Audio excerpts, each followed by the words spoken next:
mga ka-e-bike, kita nyo ba? Bagong empleyado ko ng new e-bike, kaya nasa likod natin. Pero joke lang yun. Matagal-tagal ako nawala. Siyempre, unang banat natin mag-review tayo.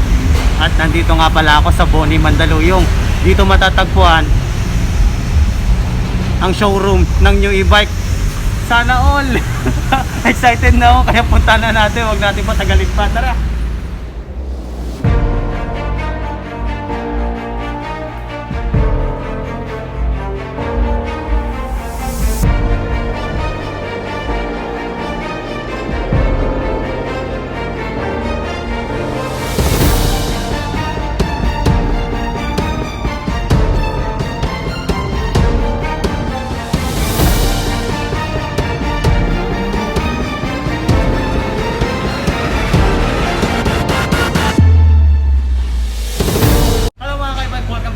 Panibagong usapan. Nandito tayo sa new e-bike. Ganda na ito mga ka-e-bike. Kalapit lang siya na itong bangko. Pakita mo. Ayan, kalapit siya ng bangko, BDO. At meron yung ito rin. I-search nyo na lang. Ito. Pwede nyo ituro. Club wash. Si Sir Jem yung mag-explain sa atin ng mga unit dito sa new e-bike. Para mas clear na may paliwanag sa atin yung yung mga unit na gusto natin ipakita sa mga nanonood. Oh, dito maganda. Tara.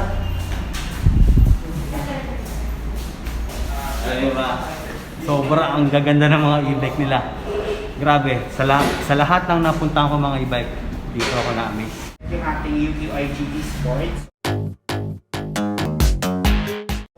Yung UQi GT Sport natin guys is 70 hanggang 80 km na yung range. Yung top speed niya is umaabot siya na 45 km per hour po. Kung makikita niyo yung itsura ng unit natin guys, very classic yung design and at the same time parang motorbike na yung itsura niya. Ibang-iba yung itsura ng electric natin compare sa mga ibang electric scooter. Meron na rin siyang application.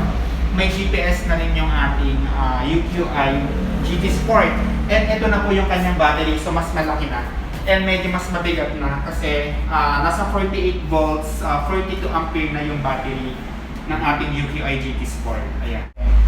So, yung itsura niya kasi, high-end kasi yung mga electric natin, ayan, talagang pogi-pogi yung itsura niya kapag nasa labas ka na. Kasi head turner ito. Once natin na-test drive yung ating UQi GT Sport. Napakaganda na ito guys. Totoo yung sinasabi niya, head turning. Kahit nga ako na-amaze. Ganda. So, lalagay natin guys. So, ayan, lagay na natin yung kanyang battery. So, kilas na rin siya guys. Then yun, meron din siyang GPS. Pag just in case mawala yung unit, matatrack po natin kung nasaan yung unit natin. And yun, kasama pa rin sa warranty, 2 years yung warranty, kasama yung battery, wirings, and dynamo. Kasi sa Europe talaga, sikat na sikat yung mga unit natin. Ano yung pinaka-motor nito, sir? Motor niya Bosch na po. Bosch na rin? Yes po. And wattage na kanyang motor is 1,200 po. Ito sir. Okay. So ito siya. Bosch yung tatak ng kanya. Ay, ito, pakita natin. So, gusto kong makita niya. Ayun, no? Diba? Legit! So, ayan, alam naman natin pagka Bosch, talagang magandang klase yung brand ng Bosch. Yes. And yung battery naman natin guys, tumatagal siya ng 3 to 5 years pa rin po. And load capacity niya is 269 load capacity. Pwede siya for 2 person. So, signal light niya, kung sa'yo nag-off once na nag-turn na kayo, ayan, pag lumiliko na kayo guys, nag-off na yan. Meron din siyang hazard. May hazard na rin. Yes, meron din siyang hazard. Brake na rin, harap tsaka likod. Meron na rin siyang USB port. USB. Pag nalobat ka na cellphone mo, ano? Pwede kayong mag-charge. Pwede rin mag-charge. Compare dito guys, ang konsumo lang sa kuryente, umaabot siya ng 8 hanggang 20 pesos per full charge. So sobrang laking tipid mo talaga once na gumagamit po kayo for electric scooter. Yan ang masasave nila. Yes po. Ganong kalaki. Yes. Sir, may mga nagtatanong gaano katagal china-charge yung mga e-bike nyo? For example, yung ganyan. Yeah, sa lahat po ng e-bike namin, ang charging time or charging hours niya is 6 hours po. 6 hours? Yes po, 6 hours. Ayan. Full charge na yun? Full charge. So, Ito siya, papakita ko sa inyo. Ang tatak na ito, sir, is baka may mga magtanong eh. UQI GT Ito siya. Sport. Ayan. Ayun, ano kaganda. So, parang sa motor na rin. So ready natin. Ready. So first natin sa first mode, tumatakbo yan ng ayan, tumatakbo siya ng 26 km per hour. Second, yung top speed niya, Umabot siyang 30. ayan, up to 48 to 49 km per hour. Ito naman siya pag umaandar yung motor niya. Ayan. Diba? Smooth lang, tahimik lang. Ayan, oh. Yes, so meron din kaming apat na available color for UQI GT Sport. So ang UQI GT Sport natin, meron tayong matte black, meron tayong white, meron tayong color blue, and meron tayong color red. Ang price po ng ating UQI GT Sport for 48 volts and 42 AH na battery is 129,900 pesos. Meron din tayong 31 AH. So ang difference lang nila is battery. So 31 AH is 105,000 po. 105. Yes po, pero same ganito pa rin yung itsura, pinagkaiba lang is battery. Dual disc brake na. Tama? Yes. Dual disc MQI brake. Plus Sport. So yung MQI Plus Sport natin, design ng ating MQI Plus Sport. Ito po, mostly na bumibili sa aking karamihan babae. So madali lang siyang matikto pagdating sa mga babae. Tsaka very smooth kasi siya once na dinadrive nila. Kasi yung first mode nito is 20 km per hour sport. And then pwede kayong mag-change up to 45 km per hour. Yes din, removable yung battery natin. So ito yung battery guys. Meron tayong 48 volts and 31 ampere. Ang presyo po nun is 99,900 pesos po. So ayan, quality naman yung unit natin. Yun nga lang, medyo pricey siya pero nakadepende naman yan dun sa quality ng unit natin tsaka sa battery natin. So masasulit nyo siya at magagamit nyo talaga ng ilang taon. Much better mahal siya pero sobrang quality naman yung unit natin. Kaya yan, sa mga gusto ma-search yung mga ibang unit natin, pwede dito guys makita rin sa YouTube. Ayan, or sa Google yung mga specs ng unit natin. So yan, ayan, nilagay na natin yung battery guys. Bosch na rin yung brand ng motor. Nasa kabila po. Kabila. Ito. Okay, so nakita ko na. Okay na yun, nakita ko na. Boss talaga, legit. Pwede rin siyang aangkasan, nasa 269 load capacity pa rin siya. And ito, meron siyang ano dito. Oo, ito. Okay. Yung kanyang footplate, ayan. So, Ibig kahit dalawang tao. yes po, pwede. Ayan, so open na natin yung unit. Pero pa siya dito. Yes, ayan, may ilaw na rin siya. Ganda, classy. Kaya maganda yan sa gabi. Very classic talaga, maganda siya gamitin yung ating M+. And don't worry pag may mga checkpoint, walang problema kasi may certificate of ownership naman siya. Lagi naman nila na-check, walang tambutsyo, walang ingay yung unit natin. Kaya okay na okay siya gamitin. Ayun, pag open din, automatic, may LED light na siya dito. And meron na rin application yung MQI Plus Sport natin. So may application siya, pag yun, same din sa mga ibang unit natin, pagka nawala or hiniram, matatrack natin kung nasaan yan. Ayan, kasi dalawang phone yung pwedeng i-connect yung ating application.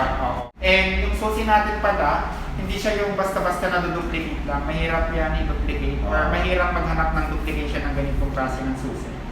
So pag nawala ko guys, entire lang yung papalitan sa unit mo. Kaya ito yung ingatan ninyo. So yan, may signal light na rin. Yan. Saka may sound yung signal light niya. Yan o, kung narinig niya. Ayan. May hazard na rin to guys. Ayan. So yan, may hazard na rin magagamit na. Saka napansin ko sir, meron siyang passing light. Yes po. Meron siyang passing light. Ayan o. Passing light. Ayan o. Diba? So, ito yung ano niya. May USB port na rin siya. Ayan. Kagaya ng iba. Yes po, kaya kagaya ng iba. And pag naka-save stand siya, meron siyang special features na hindi siya andar para hindi tayo prone sa accident. So So, ayan, kahit anong piga mo dyan, hindi nag-ano, hanggang nakasize ka para hindi tayo mag-accident. Ayan, tubeless na rin yung gulong and same. Ayan, 2 years warranty pa rin and maintenance na. Just in case na nagkaroon ng problema yung unit niyo, pwede nyo ipacheck po dito. And meron naman din tayong ibang accessories din. Pwede kayong maglagay ng top box, pwede kayong pwede dito sa amin, or pwede sa labas, may mga ibang accessories na pwede ilagay, pwede phone holder. Ayan. Yung ganitong yun siya is dual disc brake. Yes. Tama? Para di ba ng kabila, may combi rin siya. Yes, kung may confidence.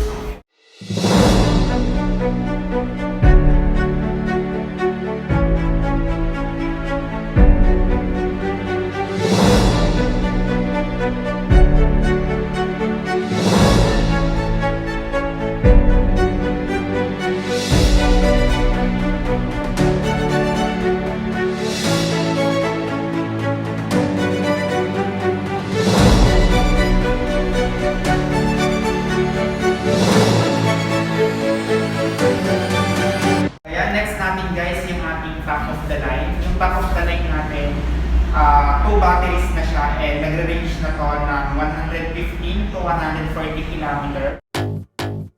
Opo, and meron na rin siyang top speed na 80 km per hour. So, kung naghahanap kayo ng mas mabilis, mas mahaba yung range, ayan, I will recommend to you yung ating top of the line natin, yung ating NQIG Sport. Battery niya, so 2 batteries, 60 volts, 26 ampere, lithium battery, ayan. So, removable na po yung ating battery din for NQIG Sport. Bosch na rin yung brand ng motor and 3,000 wattage na yung kanyang makina. So, lagay natin yung kanyang battery. So, ito yung lagay ng battery dito sa compartment. And yung isa naman sa ilalim. Yung isa sa compartment, yung isa naman ulit sa tapakan. Kasi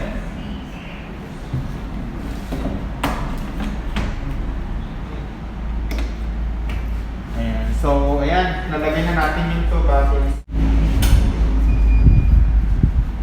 So, ayan, automatic. Ayan, smart LED light na rin siya, automatic. May ilaw na rin siya dyan. yun mo gano'ng maganda. Ayan, so ayan yung pinaka-panel niya. May GPS na rin siya. And meron siyang 3 modes. So, may e-save siya. So, ang e-save, tumatakbo siya ng 20 km per hour. Ang kanyang dynamic naman, tumatakbo siya ng 45 km per hour. And yung sport mode, yan, tumatakbo na siya ng 80 km per hour po. So, sa ganun po, 80 km na yung kanyang top speed sa ngayon. Nire-required na meron ng registration yung mga electric natin. For the meantime, pinaprocess na po yung mga papers natin for registration. Pero sa ngayon po, wala namang problema kasi hindi pa naman siya needed talaga na i-rehistro.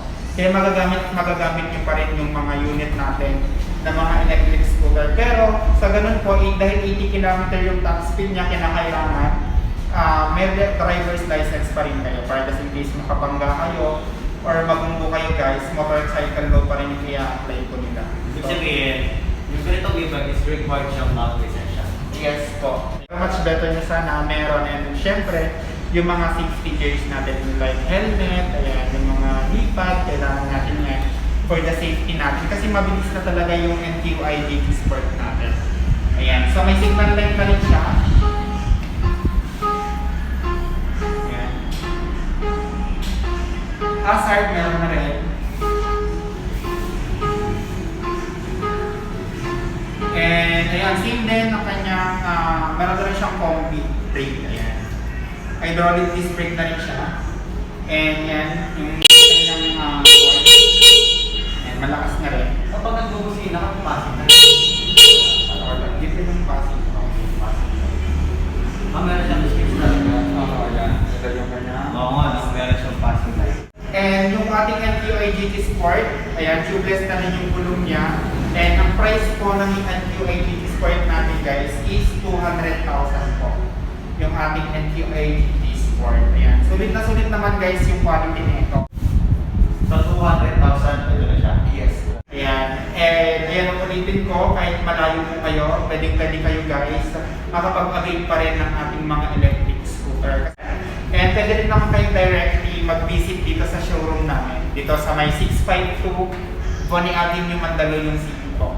Decide lang po kami ng Ligaya BDO and PNB. And pwede rin pala kayo guys mag-test drive.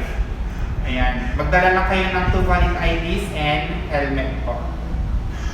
Kasunod mga ka-e-bike yung gagawin natin. Test drive natin. Kung ano yung mga gusto nyo i-request na e-bike nila, kung meron kayo napupusuan, hingi tayo ng paitulit nila na i-test drive yung unit na gusto nila. Di ba maganda?